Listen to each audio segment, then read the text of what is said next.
आप सभी योद्धाओं को जय हिंद। हम लोग आ गए हैं क्वाड्रेटिक इक्वेशन के अगले लेक्चर में। इस वीडियो में भी हम क्वाड्रेटिक इक्वेशन के बहुत ही तगड़े बहुत ही शानदार क्वेश्चनों को डिस्कस करने वाले हैं। बहुत ही तगड़ी ट्रिक इस वीडियो में भी मैं आप लोगों को बताने वाला हूं। तो आई होप आप सभी लोग कॉपी पेन लेकर क्या होंगे, रेडी। आइए स्टार्ट करते हैं आज के क्लास को। तो इस वीडियो में मैं पहला जो टॉपिक डिस्कस करने वाला हूं ये है कि अगर कोई क्वाड्रेटिक इक्वेशन है हमारे पास ax square plus B X plus C equal to 0 करके, अगर हमारे पास कोई क्वाड्रेटिक इक्वेशन है ax square plus B X plus C equal to 0 करके, और यहाँ पे रूट्स में क्या बोला गया है, रूट्स आर रेसिप्रोकल बोल दिया गया है। रूट्स आर क्या बोल दिया गया है डियर, रेसिप्रोकल बोल दिया गया है, व्युत्क्रम बोल दिया गया है। क्या बोल दिया गया है, व्युत्क्रम बोल दिया गया है। इसका मतलब तो आप समझते ही होंगे, अगर एक रूट अल्फा है तो अगला रूट क्या होगा, 1/अल्फा। रूट्स आर रेसिप्रोकल का क्या मतलब है, अगर एक अल्फा है तो अगला 1/अल्फा होगा। मूल व्युत्क्रम है, मतलब एक अल्फा है तो अगला 1/अल्फा होगा। तो अगर यहीं में हम प्रोडक्ट ऑफ रूट्स लगा दें, अगर इन्हीं का हम प्रोडक्ट कर दें तो C/A होगा कि नहीं, बताओ ना। प्रोडक्ट ऑफ रूट्स का फार्मूला C/A होता है। देखो अल्फा से अल्फा कट गया डियर, तो C/A कंडीशन हो गई कि नहीं, बताना भाई। यहाँ पे मल्टीप्लाई कर दो तो C/A कंडीशन हो गई। तो याद रखना, अगर यहाँ पर क्वाड्रेटिक इक्वेशन के रूट्स क्या बोले गए हों, रूट्स रेसिप्रोकल बोले गए हों, व्युत्क्रम बोले गए हों, तो C/A कंडीशन होगी, C/A कंडीशन होगी। ओके, C/A कंडीशन होगी, याद रखो। ठीक, याद रखने से फायदा ये है, ऐसे क्वेश्चंस मिलेंगे आपको। क्वेश्चन मिलेगा आपको 5 lambda minus 3 into x square plus में यहाँ पे 7x, और मिल गया 3 लेमडा प्लस 7 इक्वल क्या मिल गया 0।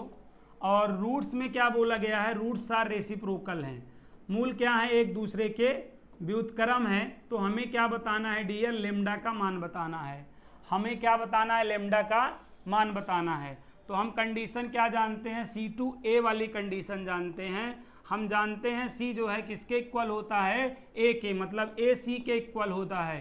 तो हम ऐसा कर लेंगे, तो लेमडा वाला एक साइड कर लेंगे, 5 लेमडा माइनस 3 लेमडा, और ये 7 प्लस 3, 5 लेमडा में 3 लेमडा घटा दूंगा, 2 लेमडा आ जाएगा 10, 2 × 9 2, 2 × 5 10। तो लेमडा की वैल्यू क्या आ जाएगी डियर, 5 आ जाएगी। लेमडा की वैल्यू क्या आ जाएगी डियर, 5 आ जाएगी।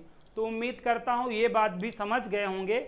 जब रूट्स क्या होंगे, रेसिप्रोकल होंगे, तो हमारा C जो है किसके इक्वल, हमारा फर्स्ट वाला लास्ट के इक्वल हो जाएगा, हमारा फर्स्ट वाला लास्ट के इक्वल हो जाएगा, या लास्ट वाला फर्स्ट के इक्वल हो जाएगा, और आराम से हम लेमडा की वैल्यू निकाल लेंगे, सॉल्व कर लेंगे। यहाँ पर एक बात और मैं बताना चाहूँगा कि हमेशा याद रखना है, हमको याद ये रखना है, अगर हमारे पास क्या हो, एक क्वाड्रेटिक इक्वेशन हो, ठीक है, ax square plus B X plus C equal to 0 करके, और यहाँ पे रूट्स में क्या बोला गया हो, स्क्वायर बोला गया हो। क्या बोला गया हो भैया, स्क्वायर बोला गया हो, वर्ग बोला गया हो। इसका मतलब तो आप समझ ही रहे होंगे कि अगर एक अल्फा है तो अगला क्या हो, अल्फा स्क्वायर बोला गया हो। तब की क्या ट्रिक है, अगर रूट्स में क्या बोला गया है डियर, स्क्वायर बोला गया है, वर्ग बोला गया है, मतलब एक अगर अल्फा है तो अगला क्या है, अल्फा स्क्वायर।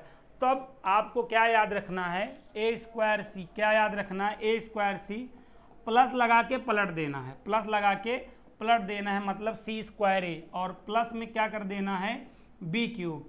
तो इसकी वैल्यू भी पूछ लेता, तो इसकी वैल्यू किसके बराबर होती है, 3ab C के बराबर होती है। इसकी वैल्यू किसके बराबर होती है, 3ab C के बराबर होती है। तो याद रखना, अगर हमारे पास कोई क्वाड्रेटिक इक्वेशन है और उसका रूट्स में क्या है, स्क्वायर है ना, पहला मूल दूसरे मूल का क्या है, वर्ग। First root is square of second root अगर बोला गया है, मतलब एक अल्फा है, अगर अगला क्या है, अल्फा स्क्वायर है, तो हमारी कंडीशन क्या बनेगी dear, a square C plus में C स्क्वायर a प्लस में b क्यूब इक्वल क्या हो जाएगा, 3abc हो जाएगा, इक्वल 3abc हो जाएगा। ओके, अब यहाँ पर एक क्वेश्चन आप लोगों के माइंड में बन रहा होगा कि यहाँ पे अभी स्क्वायर बोला है, अगर क्यूब हो जाए तब क्या होगा, पावर 4 हो जाए तब क्या होगा, पावर 10 हो जाए तब क्या होगा। तो घबराने की बात नहीं है, मैं पावर n पे ही बता दे रहा हूँ, पावर n पर ही बता दे रहा हूँ, तो सारी समस्या का समाधान ही हो जाएगा। मतलब अगर हमारे पास क्वाड्रेटिक इक्वेशन है, ठीक है, और रूट्स में आपको क्या बोला गया है कि भाई एक अल्फा है और अगला क्या है, अल्फा की पावर n, तो इस पे कंडीशन क्या होगी डियर, इस पे कंडीशन ये होगी, इस पे कंडीशन होती है a to the power n ना, a to the power n into C की होल की पावर 1/n+1, और यही को पलट दो अब, c to the power n into a की होल की पावर 1/n+1 इक्वल टू क्या होता है, -b होता है, इक्वल टू क्या होता है, -b होता है। इस चीज को आप लोग यहाँ पर क्या कर सकते हो, ध्यान में रख सकते हो, ठीक है। एक बहुत ही तगड़ा क्वेश्चन मैं आप लोगों के साथ डिस्कस करने वाला हूं, और वो क्वेश्चन ये है डियर, क्या है कि 3x² + px + q, एनडीए का प्रीवियस ईयर का क्वेश्चन है डियर, क्या है, प्रीवियस ईयर का क्वेश्चन है। यहाँ पर 3 है, यहाँ पर क्या है, 3 है इक्वल टू 0। यहाँ पे मूल क्या है, एक दूसरे का वर्ग है, मतलब स्क्वायर बोला गया है। रूट्स में क्या बोला गया है, स्क्वायर बोला गया है। और p का मान जो है 0 से क्या होगा, बड़ा होगा, मतलब p > 0 होगा, तब हमें p का मान बताना है। और p का मान हमारा 1 हो सकता है, 2 हो सकता है, 3 हो सकता है, 4 हो सकता है, ऑप्शन भी दिया गया है। बहुत ही तगड़ा क्वेश्चन है। तो यहाँ पर अगर एक अल्फा है तो अगला क्या है, अल्फा स्क्वायर। तो कंडीशन हमारे माइंड में है, हमारे माइंड में ये फार्मूला है, a² c + c² a + b³ = 3abc, यहीं में वैल्यू रख देना है। ये आपका a है, ये आपका b है, और ये आपका c है, रख दो। a², तो देखो 3 का स्क्वायर 9 हो जाएगा, c का मान 3 है, c का मान 3 है, स्क्वायर करोगे 9 आएगा, a का मान 3 है, b का मान p है, तो p³ हो जाएगा, 3 × a का मान 3 और b का मान p और c का मान 3। तो यहाँ डियर 27 हो गया, यहाँ भी 27 हो गया, बगल में p³ हो गया, और यहाँ पे 27p हो गया। एक काम करो, 27 का डिवाइड कर दो, 27 का डिवाइड करोगे, यहाँ 1 यहाँ 1, और यहाँ पे p³ बटे में 27 हो जाएगा, 27/27 तो p ही हो जाएगा। तो देखो p³ + 27 और प्लस में 2 = p। यहाँ के बाद भी बहुत सारे बच्चे सॉल्व करने लगते हैं, जो कि सॉल्व नहीं करना है।